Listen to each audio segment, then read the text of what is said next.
Member for Corio. Thank you, Mr Deputy Speaker.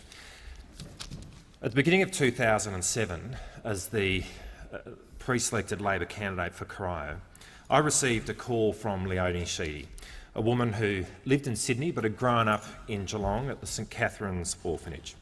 And she, along with Jonah Penglaze, have been the driving force behind the Care Leavers of Australia network, an organisation established to advocate on behalf of those who had grown up in orphanages. She told me her story and the thousands like her, and told me this was an issue that I needed to give my attention. An issue, to be sure, about child abuse, but an issue about the absence of parental love. That we now know how important that is in the development of a child, and children should only be removed from their parents in the most dire of circumstances, and certainly not simply because people were too poor.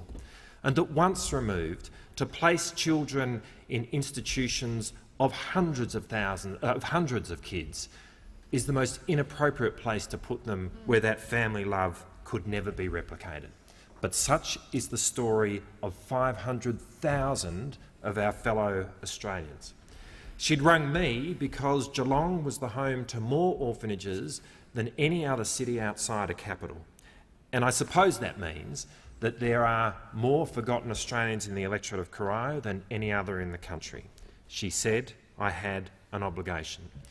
And so, along with Jason Clare, her local member, and Steve Irons, himself a forgotten Australian, we began to participate in campaigning along with the forgotten Australians to have an apology made to them by the then Rudd government.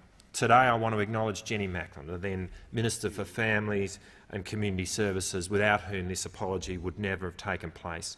I want to acknowledge the then Leader of the Opposition, Malcolm Turnbull, who made wonderful words on that day, and of course I want to acknowledge Kevin Rudd, who gave the apology and made the decision to do so. It was a remarkable day, a day of joy, a day of tears, a day of healing as stories were told for the first time and believed. It was a day of resilience. In this journey, meeting hundreds of forgotten Australians, a characteristic which binds them is these are among the toughest and strongest people I've met. People from my own electorate, Leonie Sheedy, who has her connection, people like Vlad Zelikovic, and people like Peter Hicks, who could forget his hugging Malcolm Turnbull on that day. We learn a lot about the forgotten Australians then, of their needs in adult life, particularly as they grow older, and tragically how too many of the forgotten Australians die too early. With us on that day was also Leonie's brother, Anthony Sheedy. His story is heart-wrenching. At the age of 2, he was put into an orphanage, and we're not sure why. He grew up believing that he was an actual orphan, that he had no parents, until his parents arrived at the orphanage to introduce themselves when he was 12. But this was no happy homecoming. At the end of that day, they left and Anthony stayed. At the age of 15, in handcuffs, he was taken to a boys' home in Bendigo, where for the next 4 years he worked hard for very little reward. By the time he was 19, he had had an appalling childhood with a body which had been both physically and sexually abused. As we think about how the cards of life are dealt, how could Anthony possibly have played that hand? And not surprisingly, he lived his life after that on the edge, between boarding houses and the streets, a life soaked in alcohol. It was not until the age of 60 when Leonie found him at the Sisters of Charity in Fitzroy washing dishes, and there his life took a turn for the better as Leonie took him to Geelong. He started living there, and he did, for the first time in his 60s, begin to experience on this planet joy.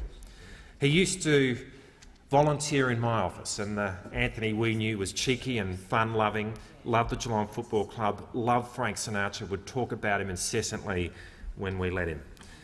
And it was wonderful that he was able to be here on that day. Sadly, so sadly, within 2 years of that day, he passed away. Standing with him on that day, speaking to him, is among my most cherished memories.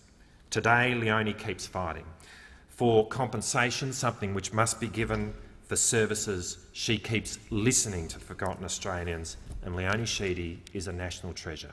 To her, I say thank you. I thank